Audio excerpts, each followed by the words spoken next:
salido en los últimos días nuevos datos del INE a propósito de actividad económica y distribución del ingreso. Arrojan que hay crecimiento, pero la desigualdad está en niveles superiores a antes de la pandemia. Y la recuperación macroeconómica tiene mucho que ver con las exportaciones y la inversión, pero también con la construcción de la tercera planta de celulosa de UPM y las obras del ferrocarril central. A su vez, en 2021, el consumo de hogares, que representa el 60% de nuestro PBI, fue el componente que menos creció. Hoy en la letra chica, economía de bolsillo.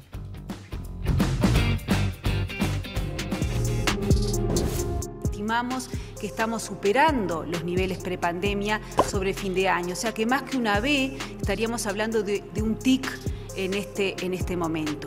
Y obviamente que esta recuperación en el nivel de actividad ha traído de la mano recuperación en la cantidad de puestos de trabajo en nuestro país. El nivel de los precios internacionales a los cuales está exportando Uruguay son espectaculares.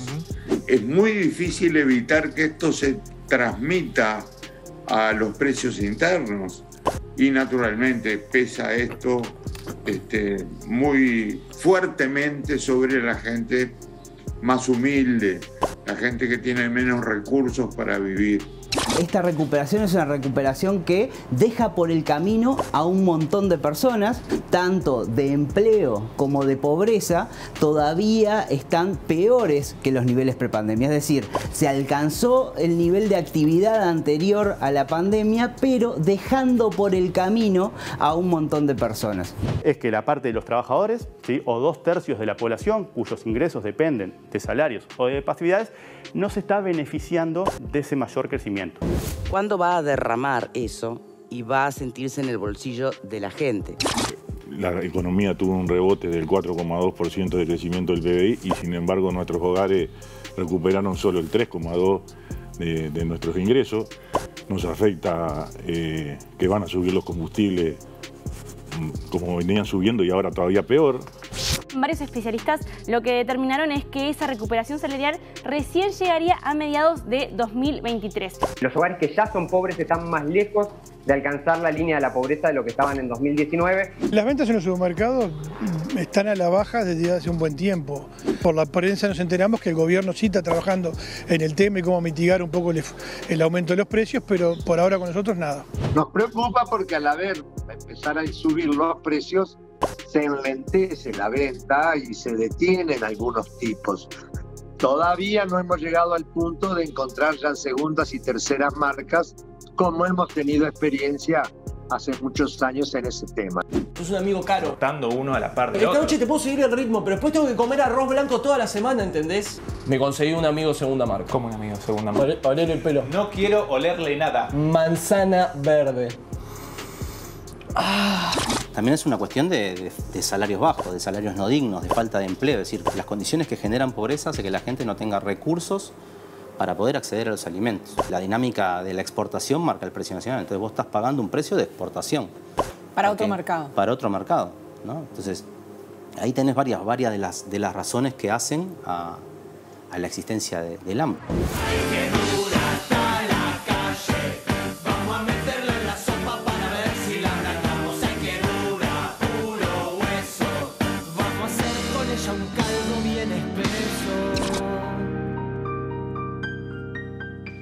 Muy buenas noches, le damos la bienvenida a esta nueva propuesta de La Letra Chica, donde vamos a estar hablando de muchas cosas de dinero, entre ellas Jorge Temponi. Buenas noches. ¿Qué tal? Maite Sarasola, buenas noches, un placer. Y esta cuestión de siempre, ¿no?, con respecto a la macro y la microeconomía, de los números y la realidad, y de que entender más también es poder hacer un ejercicio de la ciudadanía más pleno, y en esas andamos, La Letra Chica, para hablar de economía a propósito de los datos que se conocieron en los últimos días, como decíamos en el arranque. Son los datos del cuarto trimestre de 2021, y con eso ya hay un panorama 2021 para cerrar el año y analizar. A tales efectos recibimos, a la economista Lucía Vázquez, nueva columnista de este programa. La columna de economía a cargo de Lucía Vázquez se estrena así en este 2022. Lucía, gracias, bienvenida, ¿cómo andás? Gracias a ustedes, muy bien, muy contenta. Primeras pinceladas, ¿cuáles son algunas conclusiones iniciales de estos datos? Algo para ir picoteando, digamos, lo más importante. ¿Y sectores más favorecidos, más afectados? Bien, bueno, como decías, los datos que conocimos la semana pasada corresponden al último trimestre del 2021, o sea, octubre-diciembre. Estos datos se publican trimestralmente, los publica el Banco Central.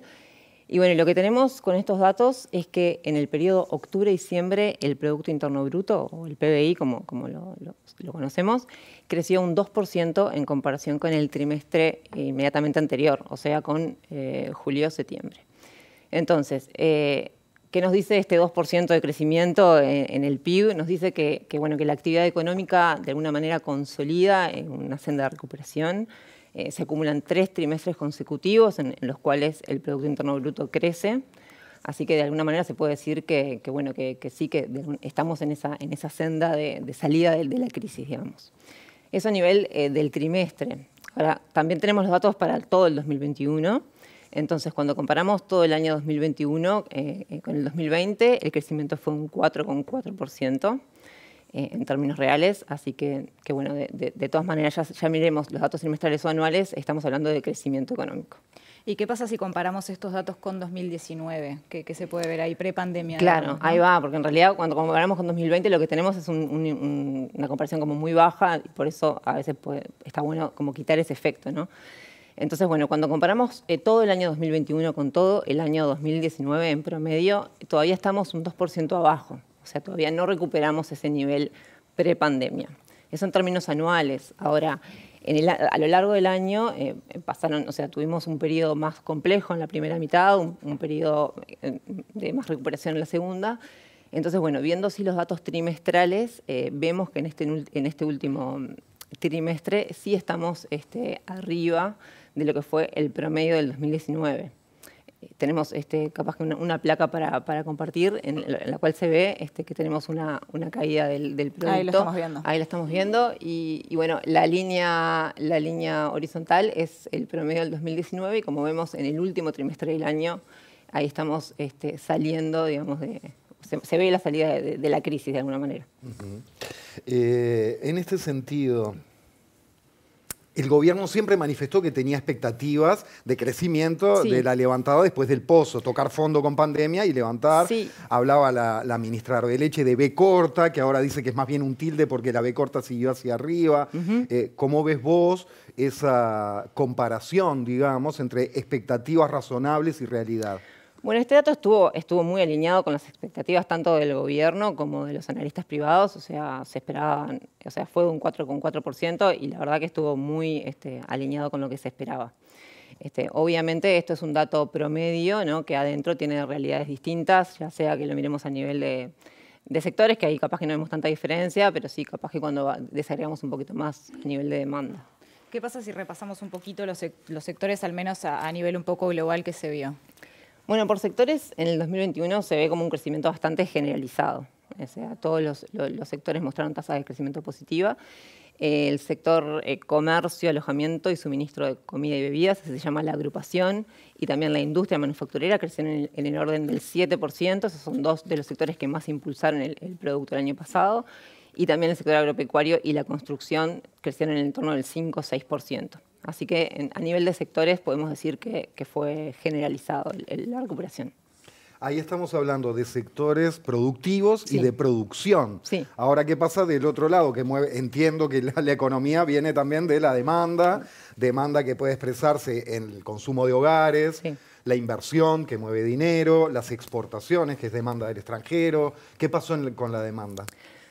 Bueno, ahí podemos diferenciar como dos como impulsores, así como estrella, digamos, ¿no? Que fueron las exportaciones y la inversión. ¿Sí? Estos dos componentes de la demanda crecieron en el entorno del 14-15%.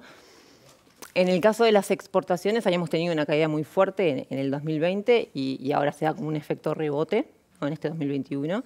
Perdóname, ¿en cantidad de demanda o en precios o las dos cosas? Esto es todo a nivel de volumen, digamos, no involucra precios, es lo que decimos en términos reales. Sí, no está afectado por variaciones de precios. Bien. Entonces, las exportaciones sí rebotaron, o sea, con la reactivación del comercio internacional, tenemos la demanda internacional que impulsó esas exportaciones y también después por el otro lado tenemos la inversión, que les decía que fue como el otro componente estrella. Y este componente ya venía creciendo desde el 2020 y principalmente está siendo impulsado por lo que es la tercera planta de celulosa y todas las obras de infraestructura que hay en torno al ferrocarril central. Claro. Cuando hablábamos del tema de consumo de los hogares, en el tape de inicio ya veíamos que desde Cambadu, su presidente Daniel Fernández, dijo a MBD Noticias que hay un enlentecimiento, ¿no?, de la venta de algunos productos. ¿Cómo podemos relacionar esto? Bien, bueno, acá tenemos el otro componente que nos faltaba, que es el gasto en consumo final. El gasto, ahí en realidad tenemos dos componentes, el gasto del consumo del sector público, que creció un 8%, y después tenemos el gasto en consumo de los hogares, que es un componente muy importante porque representa un 60% del Producto Interno Bruto en Uruguay. Entonces es determinante lo que pasa a nivel del consumo en los hogares para la economía, ¿no? Y sí, tal cual, el consumo creció 2,3% en el 2021.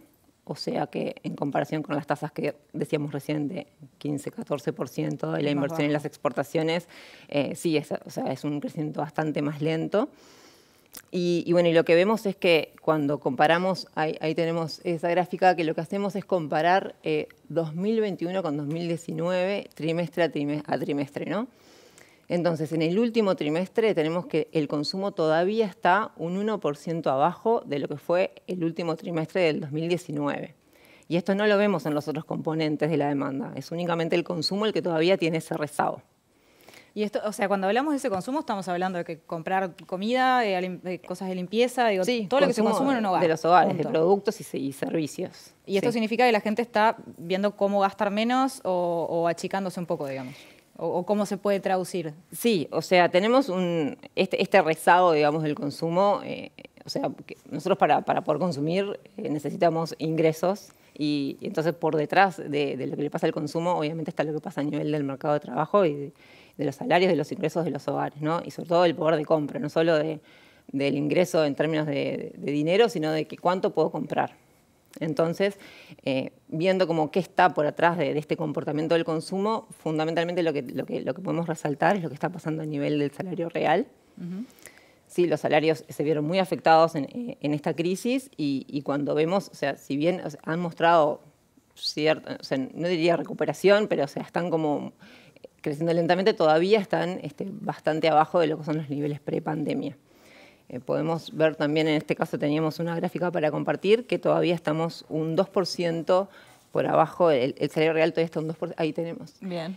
Tenemos la línea azul, es el promedio del 2019, vemos lo que fue la caída del salario real y todavía esa línea roja, digamos, no llega al nivel 2019, o sea, estamos todavía un 2% por debajo. Ahí va, estamos abarcando, por las dudas, desde enero de 2019, que empieza por encima de promedio, hasta enero 2022, que es esa último. Claro, un repunte que todavía no se parece a una B corta, ni a un tilde, ni nada por el estilo. No. Y esta cuestión, ¿no? Más allá digamos, más allá, no, más allá o más acá, de políticas macroeconómicas, ¿por qué un crecimiento económico no se traduce en un salario real? ¿Es esta prioridad absoluta, por ejemplo, de bajar el déficit, de la pauta fiscal, de la regla fiscal? ¿Esa es la explicación madre? ¿Hay otras? ¿Por qué no llega, digamos, a los ingresos de los hogares el crecimiento económico?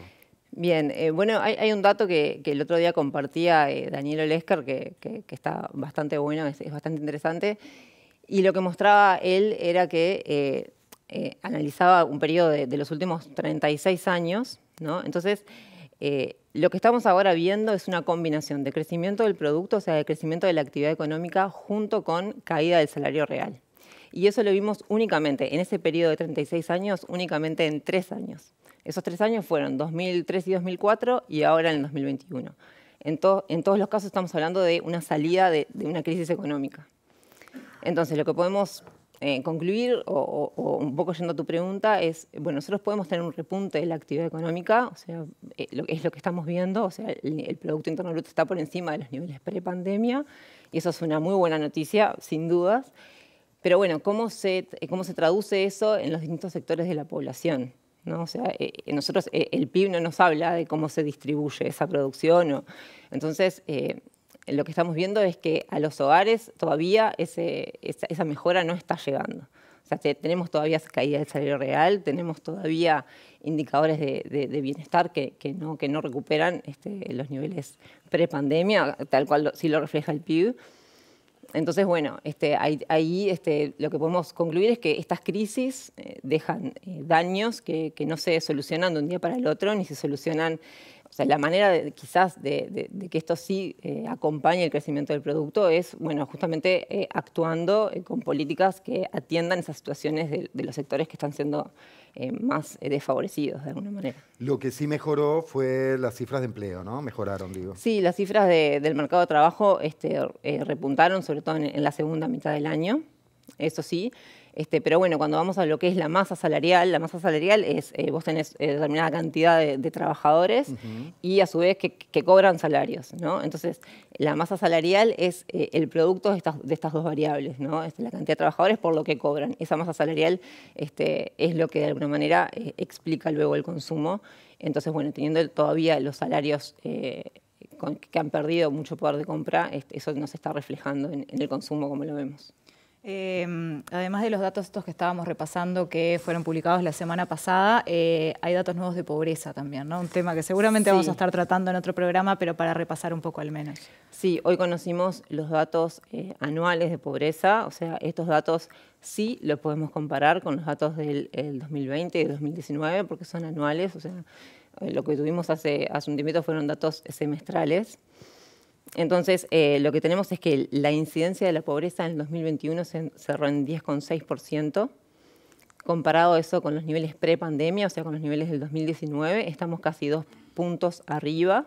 En el 2019 fue 8,8%. Y si esto lo llevamos a cantidad de personas, esa incidencia lo que generó fue una caída de 100.000 personas en el 2020 por debajo de la línea de pobreza. Hoy tenemos 66.000 personas que todavía están, o sea, en comparación con el 2019, que no lograron salir de esa situación de pobreza. O sea, cayeron en la pobreza 100.000 personas, digo hablando muy grueso, sí, ¿no? 100.000 personas en 2020, un tercio de ellas volvió a sobrepasar la línea hacia arriba, 2/3 todavía queda en la pobreza. Exactamente. De los nuevos pobres de 2020 estamos hablando. Sí. Sí, y eso es a nivel general, ¿no? También se habló mucho en el último tiempo de los datos de pobreza infantil, que bueno, que en realidad ahora con los datos al cierre del año también vemos que en ese sector de la población la pobreza aumentó. Entonces, bueno, la conclusión, digamos, tenemos datos muy favorables a nivel de la actividad económica a nivel promedio.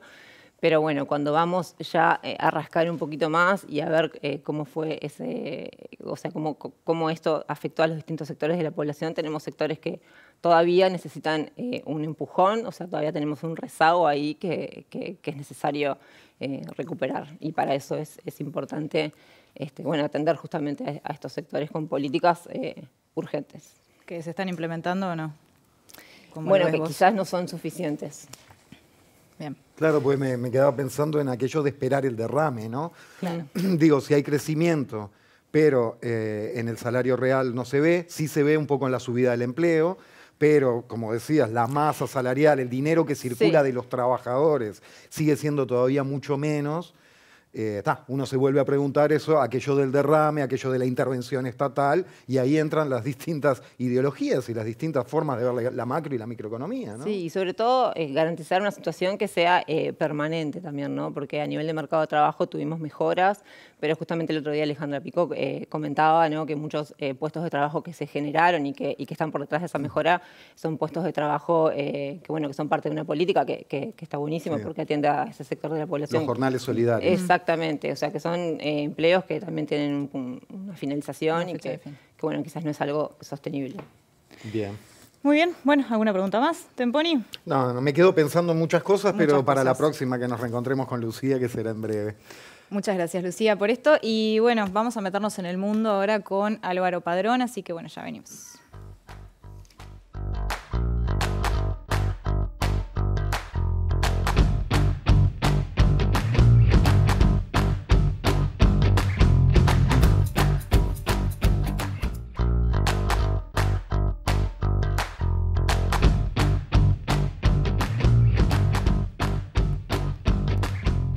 hablábamos de cómo la pandemia afectó la economía de nuestro país, pero obviamente esto fue algo mundial.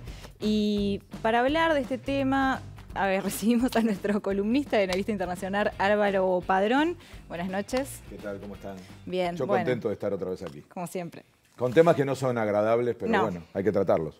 Pero bueno, decíamos, ¿no? Crisis económica a nivel mundial, muchísimos cambios, pero se ve como una leve recuperación. ¿Esta recuperación realmente se traduce en una mejora o vamos a seguir viendo que sigue aumentando la pobreza? ¿En qué situación estamos como para dar un pantallazo? Sí, recién fue un bloque fantástico, ¿no? Porque creo que demostró con mucha solvencia datos duros y ahora que nos metemos un poco en el mundo, esa pregunta que me haces, Maite, es como... Es decir, nos quedó tan fuerte la foto de la crisis de la pandemia, la crisis sanitaria, que quizá nos cuesta ver cómo ha derivado en otras crisis. Porque lo que hay que entender es que no es una crisis aislada. Se podría hasta hablar de cómo está relacionada con la crisis ambiental, pero no me quiero meter porque hoy vamos por el palo más económico. Claramente la crisis sanitaria devino luego en crisis económica. Yo estoy convencido que estamos en eso y que viene, y estamos también en eso, una crisis social. Y lo que hay que preguntarse es si no hay una cuarta crisis potencial, que es crisis institucional. Y recuerden que antes de la pandemia, en América Latina estaba lleno de estallidos sociales, que tienen que ver con la desigualdad, no tanto con la pobreza. Caso emblemático, Chile. Y quizá la pandemia fue un freezer, fue como un congelador que puso otra prioridad, que fue la salud y la vida. Y yo creo que empieza ahora a venir la otra necesidad, la otra prioridad, que es que la gente empieza a volver a la normalidad, que creo que no existe, pero bueno, supongamos. Pero al menos estamos saliendo de nuestras casas, digamos, sí, ¿no? Y entonces empieza a haber otras prioridades. Y esa prioridad claramente empieza a ser el bolsillo, la calidad de vida, porque además la gente, y lo decía muy bien recién Lucía, aceptó condiciones de trabajo peores, con tal de seguir trabajando. Fue un discurso que se instaló en el mundo entero. Más vale seguir funcionando, la prioridad no es eso. Eso siempre pasó con el empleo, ¿no? Prefiero tener empleo aunque sea con peor salario. Bueno, perdóname, y atrás de eso hay una discusión teórica también. Sí. ¿Es así o no tiene nada que ver? Nada que ver, no, pero quiero decir, ¿hay una relación directa o no? El PIT-CNT marcó muchas veces que no es así, que condiciones peores no implica mayor índice de empleo automáticamente. Es una disyuntiva falsa y que por lo tanto ponerla de manera absoluta así es una excusa claramente para deteriorar las condiciones de trabajo y para aprovechar cosa que está pasando con la pandemia, que la excusa de la pandemia ha servido para cambiar radicalmente la ecuación entre capital-trabajo, que recién lo decía, la masa salida costó un poco, porque uno decía, pero si crece el empleo, sí, pero es peor empleo, peor remunerado. Y yo quería atarlo a eso, que la gente priorizó la salud y por lo tanto dijo, bueno, habrá que apechugar, apretar el cinturón con tal de seguir teniendo trabajo. Eso sigue vigente y yo diría que empieza a ser más importante porque se desplaza la otra prioridad que era la vida, la salud, y empiezan a aparecer las otras cuestiones económicas, sociales, yo digo también el malestar y por lo tanto la situación institucional. Hay que tener claro que era inevitable, iba a pasar, que iba a haber un efecto económico de la pandemia. Pero la clave es cómo reaccionaron los estados, cómo reaccionaron los gobiernos. Y yo creo que eso hay que mirar, porque si no, uno dice, bueno, no había cómo evitarlo, sí, pero había cosas para hacer. Y quiero decirlo con claridad, que es la primera conclusión. Quienes tuvieron políticas activas, los países que tuvieron políticas activas, salieron menos golpeados que los otros. Otra cosa que digo, no fue un gasto, fue una inversión. ¿Una inversión para qué? Para no destruir empleo y sobre todo, y escuché poco hablar de eso, para no perjudicar a las pequeñas y medianas empresas, que no se resuelve con el mercado eso. No son los Maya Oro, no son los que naturalmente van a poder empujar. En Uruguay, en el BPS hay 138.000 empresas registradas que contratan personas. 1.200 tienen más de 100 empleados. O sea, las pymes en Uruguay son el 99%. Y de ese 99%, el 70% son microempresas. Emplean 7 de cada 10 trabajadores este sector. No son los Maya Oro. Por eso, cuando crecen los Maya Oro, no se reflejan luego ni en el empleo ni en la calidad del empleo, y mucho menos en el consumo. Y esto está pasando en todo el mundo. Y eso es otra falsedad que se dice, no, bueno, los países ricos son los que pueden hacer políticas activas. No es verdad, es una decisión política. Y en el mundo entero se han practicado Y independientemente de ideologías, nadie me va a decir que Biden es de izquierda, ¿no? Por lo menos uno no lo ve en su historia ni en su discurso. No, bueno, capaz para Estados Unidos es de centro, no sé qué. Y ¿sabés qué, Jorge? Ha planteado que la prioridad son los empleos y mantener las empresas abiertas, porque eso después es mucho más caro de recuperar, que eso es en lo que estamos ahora, ¿eh? Los países que no lo hicieron van a tener muchas dificultades para que esta ecuación que ustedes hablaban en el primer bloque funcione. Y otra cosa que me quedé pensando, ¿no? La pandemia aceleró procesos, porque estamos viendo eso, ¿no? La pospandemia. Transformaciones tecnológicas, el caso típico del teletrabajo, y sobre todo profundizó desigualdades. Hay más desigualdades ahora que pre-pandemia. Eso te iba a preguntar, si es mundial esta cuestión en la distribución del ingreso, que los ricos sean más ricos que antes del comienzo de la pandemia y los pobres más pobres. Y en ese sentido, vos decías, marcó la diferencia las políticas que fueron tomando los distintos países. Si eso solo cambia la gravedad del asunto, pero es mundial la tendencia esta de que los ricos más ricos y los pobres más pobres. Eso es mundial y es prepandemia. Ya estábamos en ese proceso, lo hemos tratado varias veces en esta mesa, que era el aumento de la desigualdad a escala planetaria. Contradictoriamente, cuando hay más riqueza que nunca en el planeta, pero cada vez más concentrada. Si eso ya pasaba antes de la pandemia lo aceleró, lo profundizó. Y en todo el mundo, no solo en los países, digamos, en desarrollo, también en los países centrales. Y esto explica por qué hay tanto malestar. Esto ya venía desde el 2008, en aquella famosa crisis de la burbuja, donde pagó la gente. Pagó la gente para salvar bancos, para salvar banqueros, no que terminó nadie en cárcel, como decía Obama, que iban a terminar varios presos. Bueno, la pandemia profundizó todo eso, porque los grandes ganadores, que los hay en la pandemia, los hay, no es verdad que a todos les fue mal. Tengo una lista, ¿eh? Amazon, Microsoft, Apple, Tesla, Facebook, PayPal, T-Mobile, telecomunicaciones de Estados Unidos, Netflix. Es decir, son empresas, para que tengan una idea, 60% de esas empresas pertenecen al sector de la tecnología. 80% de esas empresas tienen sede en Estados Unidos y China. Entonces hay ganadores. Esos son mayaoros mundiales. Y se dan cuenta del primer drama, ¿no? En América Latina no picamos en nada de esto, ¿no? Y no es que no haya ganadores en América Latina, pero ¿qué pasa? Son de sectores que van camino a perder protagonismo. O sea, materias primas. Es el drama de nuestra región, que para peor genera poco empleo y de muy baja calidad. Entonces, el futuro está en esto que acabo de decir, esta lista de grandes ganadores de la pandemia que muy lejos de haberse perjudicado, han multiplicado, por ahí aparece Zoom, por ejemplo, ¿no? Que era un nombre que ni conocíamos y que se ha vuelto casi esencial en nuestra vida. Entonces, cuidado con este discurso de que la pandemia generó una crisis económica inevitable y que no había nada para hacer. Había para hacer, sobre todo, evitar que se concentrara más la riqueza, había para hacer, que era salvar empleo y pequeñas y medianas empresas, y había para hacer, que era intentar que esa desigualdad creciente no siguiera creciendo. Y bueno, ahí vienen discusiones que también son planetarias. Por ejemplo, el impuesto a las grandes fortunas, a estas, que entre otras cosas, después de que hacen mucha plata, la depositan en paraísos fiscales. Un tercio de la riqueza del mundo, además de que, ¿qué se dice? Que para que estas empresas se empujen, y acá viene, lo nombraste hace un rato, la teoría del derrame. ¿Qué quiere decir la teoría del derrame? Que se le cobre menos impuestos a los ricos, porque así van a hacer crecer la economía y luego con el derrame la sociedad va a recibir, o goteo se dice, me gusta más porque suena a gotita, ¿no? Pero ni una cosa ni la otra, ni hay derrame ni hay goteo. Acaba de terminarse un estudio hace menos de un año de analizar 50 años de esta teoría, que la inventó Estados Unidos con Reagan, ¿no? Se demostró que nunca se aplicó, que nunca funcionó. Ni hubo crecimiento, ni hubo crecimiento de empleo. No solo no hubo crecimiento de empleo, no hubo crecimiento de la economía. O sea, es una prueba falsa. Alguien va a decir, sí, Álvaro está haciendo un discurso de izquierda. Miren, le voy a nombrar.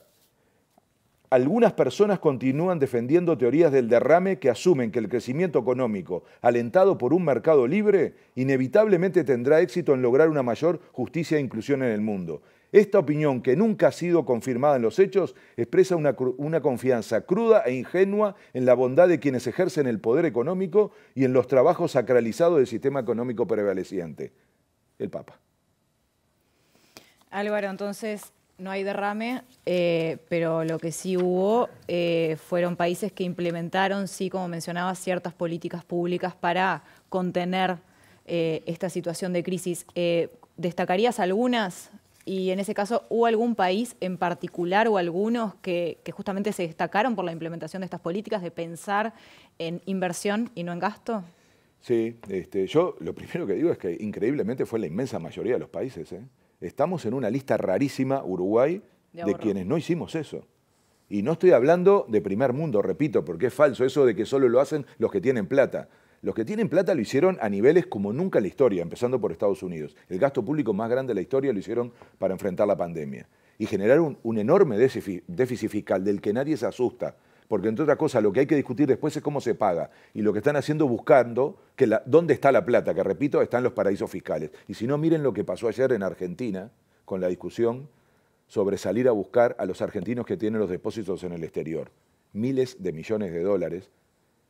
Y con un mecanismo que se inventó en Estados Unidos, que es favorecer a los que denuncian que eso está pasando o saben dónde está y quiénes son. Y esto no es una cuestión de la locura kirchnerista. Esto, repito, es una ley que promovieron ayer en el Parlamento para poder cubrir la deuda que acaban de negociar con el Fondo Monetario porque se contrajo antes. Entonces, en todo el mundo se está discutiendo esto. ¿Cómo se hacen políticas para evitar que entremos en una crisis profunda de la cual luego no podamos salir? Sobre todo se ha hecho, bueno, por un lado para atender la pobreza, con, digamos, recursos directos, pero luego hay estrategias de mucho más largo plazo que la CEPAL plantea, que además son precisamente para no perder empresas, porque yo no estoy haciendo un discurso que parezca, bueno, aquí solo se trata de ver cómo los trabajadores, las trabajadoras, no. Si no se salvan las pequeñas y medianas empresas, vamos a tener un problema muy grande. Está pasando en Uruguay. Recorren las calles, lo que ha cerrado. Y eso no abre fácil. Hay gente que no vuelve a abrir, porque son emprendimientos que significaron un sacrificio enorme por generaciones. Entonces, ahí es donde está el empleo, en casi todo el mundo, no solo en Uruguay. Pero después quedamos con la idea de las exportaciones y nos ponen ese dato, y nos ponen el dato del PBI, sin desgranarlo como para poder entender quién gana y quién pierde con esos datos. Parece que en Uruguay nos está yendo bárbaro, porque estamos exportando de manera increíble carne a precio increíble y otro montón de productos. Pero la pregunta es cómo eso derrama o no derrama, y la demostración empírica de 50 años es que no derrama, y que lo que termina pasando es que los ricos son más ricos y menos, y los pobres y las clases medias terminan siendo más pobres. Y esto tiene una consecuencia política, que es el malestar social, descreer en la democracia, empezar a ver que algunos se llenan de plata y otros no. Esto es lo que rompió la cara en Chile. Y si no nos damos cuenta, no entendemos que estamos frente a algo que, aunque no importe la solidaridad, puede haber gente que dice, no me importa la solidaridad. Se ha escuchado en Uruguay, en algunos políticos que dicen, la solidaridad no se puede imponer si uno no la siente. Ahora, que lo piensen como un asunto económico. Está demostrado que es un problema económico no lograr niveles de igualdad mínimos. Entonces, lo que está pasando es la tendencia contraria, y eso va a generar tarde o temprano inestabilidad. Y así le costó a Chile, que retrocedió 3 años de crecimiento por un estallido social. ¿Tuvo que pasar eso para entender que repartiendo un poco mejor se evitan ese tipo de problemas? Habría que aprender. En ese sentido me acordaba ahora de unos versos de Spinetta, de Jardín de Gente, la canción Jardín de Gente, que dice, ¿y qué dirás cuando termines el bocado de tu propia flor? A lo que voy es, no habría, capaz que es un poco naif esto, ¿no? Y hasta poético, pero no habría un ganar-ganar en parar un poco con esta...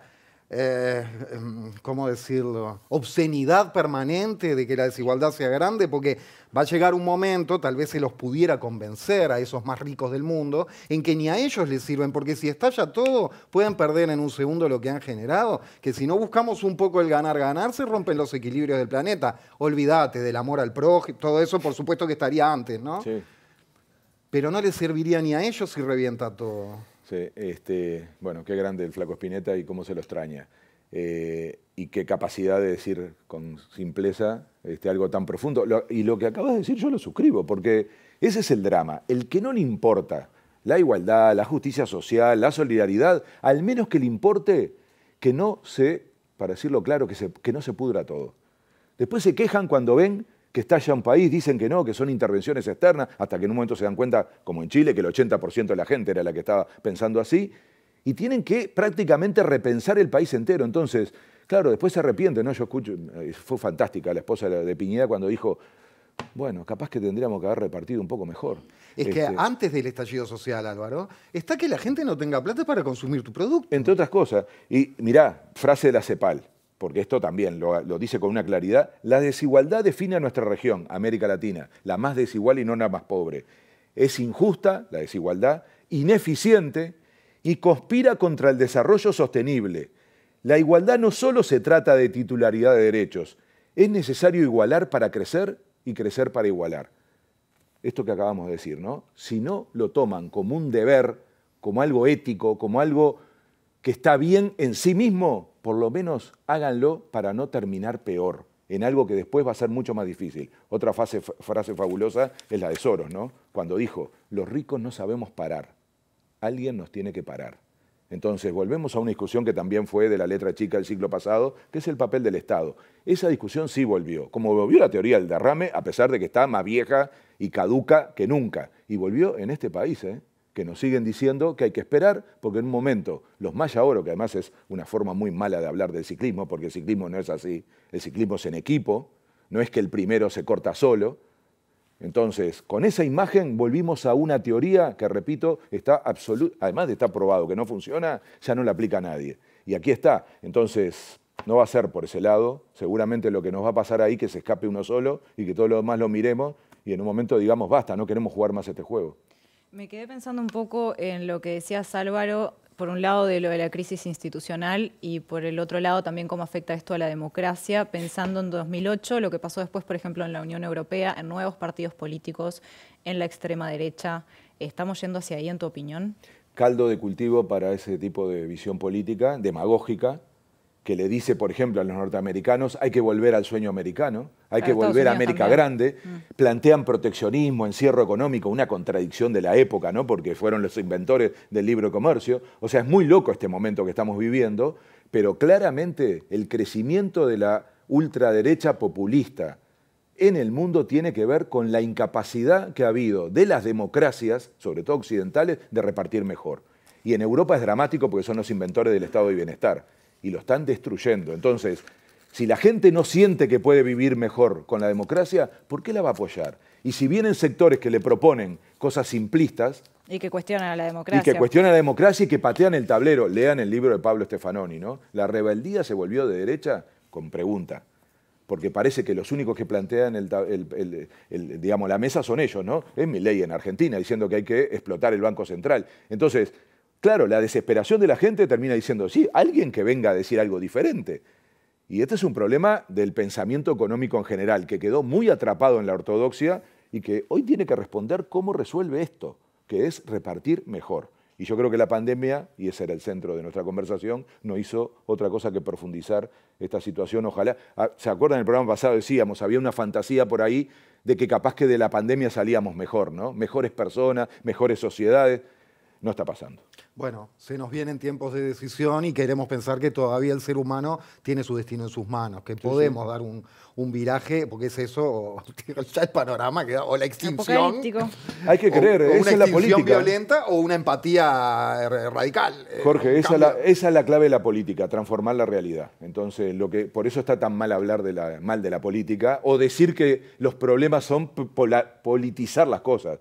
Es precisamente lo que hay que hacer, entender los intereses, quiénes los representan, discutir, votar como acabamos de votar, y bueno, y después la democracia es la que lauda. A la vuelta de la pausa vamos a ver formas alternativas de gastar el dinero, de consumir, de para dónde va el dinero, de cómo nos rinde en la esquina de casa. En el almacén, digamos, autoservice. Sí.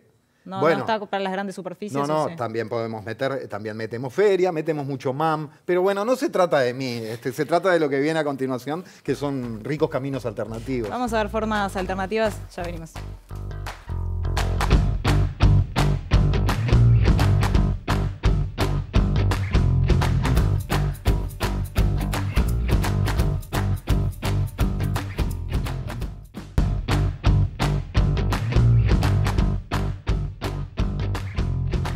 Estamos en el tercer y último bloque. Ahora me confirman la hora por la cucaracha y la decimos al aire, que es algo que nos encanta. Y 47, mira, 21:47 en este programa de 30 de marzo de 2022 de la letra chica Economía de Bolsillo. Todos los datos, ¿viste? Toditos. Impresionante. ¿Está bien? Perfecto. Bien. Siga. ¿Cómo se conforman los precios de los alimentos, de los artículos de primera necesidad? ¿Qué rol juegan en ese sentido las grandes superficies? ¿Qué caminos alternativos podemos encontrar? ¿Hasta dónde importa a la hora de consumir? ¿Hasta dónde nos importa a quién le estamos dando nuestro dinero, esa ganancia? Etcétera. Cuestiones que tienen que ver con economía y sociedad, como tiene que ver todo este programa. Vamos a charlar a propósito del proyecto de tienda popular online y recibimos a tales efectos a dos de sus responsables, a Sebastián Vázquez y a Dayana Rodríguez. Muchachos, gracias por venir y bienvenidos. Gracias a ustedes por el espacio. Primero, y arranque quien quiera, ¿qué es la tienda popular online? Que entiendo está recién nacidita y, bueno, ¿y cómo funciona? Bueno, la tienda arrancamos ahora en febrero, estamos desarrollándola. Funciona por una página web donde tiendapopular.uy, que ahí se accede y pueden encontrar los vecinos y vecinas que accedan a la página productos diversos y algunas marcas que no están en las grandes góndolas de los supermercados, que son de cooperativas y empresas autogestionadas de los barrios y bueno, de fábricas que se recuperaron y están produciendo y bueno, se puede encontrar a través de la tienda. Se hace el pedido online y se envía o se retira en un local que estamos construyendo ahí en la zona de Bella Italia. Y esto nace a partir de un grupo ya organizado, que es la Brigada Solidaria José La Brigada José Artigas, sí, que arrancamos en 2009 con y por trabajo voluntario. Y bueno, a lo largo de estos 12 años hemos desarrollado distintas alternativas de carácter popular para enfrentar las distintas coyunturas, que bueno, que cada vez están más complejas, ¿no? Hoy estuvimos mirando los precios de la tienda y realmente se ve una diferencia significativa, al menos cuando yo voy al supermercado de la vuelta de mi casa, digo, hay una diferencia de precios importante. Quizás sea una pregunta hasta de sentido común, ¿no? Pero ¿por qué ustedes logran estos precios que son considerablemente más bajos y sin embargo cuando vamos a las grandes superficies manejan otras marcas y son precios más altos? Bueno, el producto en realidad cuando sale de las empresas nacionales y pasan del distribuidor al comercio final es tocado como varias veces. Nosotros los compramos y directamente va al vecino. Ahí ya hay un ahorro importante. Claro. Ahorran intermediarios, digamos. Claro. Exacto. Evadimos intermediarios y se termina bajando los costos. ¿Y en lo que refiere a las marcas que ustedes manejan también? Sí, manejamos marcas de las comunes, las clásicas, digamos, y después de estas empresas, como decía Diana, que no llegan a estas góndolas, les compramos directo a los productores, a Molino Santa Rosa, a Fideos Caborsi de Tacuarembó, a Refresco Su, a Bonsai, que son una empresa de limpieza, que es la ex-BAO, digamos, y vamos directo a ellos y ahí los márgenes de ganancia, nosotros no queremos hacernos ricos con esto, entonces lo único que queremos es generar trabajo genuino y bajar el costo de la canasta. Entonces, ahí está la diferencia con los precios que tienen las grandes cadenas también. Está bueno porque es como una economía circular, ¿no? Porque nos apoyamos, nos ayudamos entre trabajadores y empresas recuperadas por trabajadores, ya que les cuesta llegar a esa góndola y competir con grandes marcas que a veces no se les paga enseguida el producto, se les paga 2 o 3 meses y después la empresa no puede cumplir con esa demanda y no pagar a sus empleados o toda la cadena. Entonces eso está bueno. Y accedemos a productos de industria nacional que no llegan en los supermercados y llega al vecino. Está bueno. Sí. Vamos a repasar algunos precios, ¿les parece? A ver si podemos tenerlo en pantalla. A ver, ahí vemos arroz. En la tienda popular 1 kilo, 48 pesos. En las grandes superficies 1 kilo está entre 53 y 67 pesos. Estamos hablando de que hay dos vertientes, algunas de pequeños productores, pero esto estamos hablando de marcas de primera línea, de las marcas sí, que estamos de siempre. Acostumbrados. Perfecto, exacto, porque capaz se podía entender que eran solo productos alternativos. No, están las marcas más famosas también. Fideos, en la tienda popular 1 kilo, 68 pesos. En grandes superficies llega el medio kilo hasta 62 o 75 pesos. Si seguimos con la harina, algo que consumimos muchísimo los uruguayos, en la tienda popular 1 kilo 46 pesos y después si vamos a las grandes superficies, 1 kilo está entre 51 y 57 pesos. Jabón en polvo, me gusta porque viene como los avisos, ¿no? El jabón en polvo en tienda popular 800 gramos, 85 pesos. En grandes superficies, 800 gramos entre 110 y 174 pesos. Impresionante. Hay diferencia. Y está bueno porque en realidad ese ahorro queda en tu bolsillo, porque si los alimentos están caros, perdés gran ganancia del salario, ¿no? Lo que se va recuperando se pierde y queda ahí, y hay cosas básicas que no se pueden comprar, como ropa, calzado, hay cosas que uno a veces no puede comprar tan seguido como antes porque el salario se va en comida, y ni que hablar en transporte, que se lleva gran parte del salario. ¿Qué piensan cuando hablamos de acuerdos de precios? Hoy, si no me equivoco, Manini Ríos estuvo en una reunión en la Torre Ejecutiva, creo que planteó algo de eso, de llegar a un acuerdo de precios hasta después del invierno al menos, para sostener un poco lo que viene siendo esta alza, ¿no? ¿Cómo lo ven ustedes que están también en estos temas de precios? Nosotros este tema de los precios lo venimos trabajando hace años con distintas alternativas, y lo que visualizamos con este acuerdo de precios que está haciendo, que está intentando hacer el gobierno con las grandes superficies, es casi un calco, una foto de lo que pasó en abril de 2020, cuando comenzaba la pandemia y los precios entre marzo y abril subieron entre un 20 y un 30%, y después salen a hacer un acuerdo con las grandes superficies. Nosotros entendemos que si al gobierno le preocupa el aumento de precios de los productos básicos, más que acordar algo voluntario que con las grandes superficies, todavía que son extranjeras, que no sabemos ni quiénes son los dueños, tiene que regular de alguna manera y ponerle la línea para bajar esos precios. Entonces, por ejemplo, para poner un ejemplo, ¿no? La tonelada de trigo estaba a $150, 200 el año pasado. Subió a 280, 290 a principio de año. Ahora con la crisis entre Ucrania y Rusia se fue hasta 360 y se espera que pueda llegar a $400 la tonelada. Si el gobierno se preocupa, en vez de acordar el precio de la harina y decir le sacamos el IVA como una solución fantástica que después termina de recaudar menos la DGI, por ende el gobierno termina de recaudar menos y lo pagamos entre todos, ese descuento de IVA, podría decir de alguna manera, y estas son ideas que en realidad venimos trabajando siempre nosotros desde las bases populares y de tener un programa desde las bases, decir, bueno, el Estado compra a los productores a $200 la tonelada de trigo, como el precio que tenían el año pasado, y lo vende a las grandes empresas que los compran internacionalmente a $350 o 400 o lo que esté en el mercado. Esa super ganancia extraordinaria que tienen en un momento extraordinario requieren de una política extraordinaria, que ya se hizo en la época ballista, que ya se hizo en otras épocas, y entonces nosotros entendemos que esa es una línea de regulación real, porque si no lo que estamos viendo acá es que unos pocos familias uruguayas y extranjeras, la mayoría, están ganando un 5 de oro diario. Y los demás lo estamos viendo por la tele y estamos viendo cómo los precios en las góndolas nos suben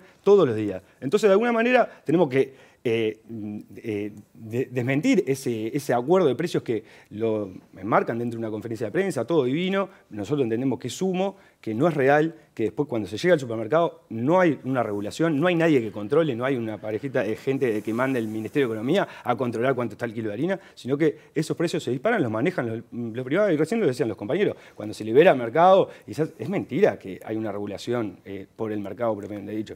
O sea, entonces nosotros entendemos que esto no es demagogia, lo que están diciendo es lo mismo que el IVA al asado. ¿Cuántos kilos de asado puede comprar un trabajador, una trabajadora de un barrio en un mes? ¿Cuánto se puede ahorrar? 100 pesos se puede ahorrar por el IVA. Cuando podrían haberlo hecho con otros cortes que son los más populares, carne picada o de alguna otra manera. Que no es asado, es algo mucho más bajo que la falda. Claro, entonces nosotros entendemos que esto es demagogia y más a sabiendas de que las grandes empresas alimenticias de nuestro país se han vendido en los últimos años. Se vendió Samán, se vendió ahora últimamente, se vendió Caputo a una empresa estadounidense, que ni siquiera sabemos quiénes son. O sea, seguramente lo tengan en una tablita Excel, cuánto gana Caputo en Uruguay, una empresa multinacional, ¿no?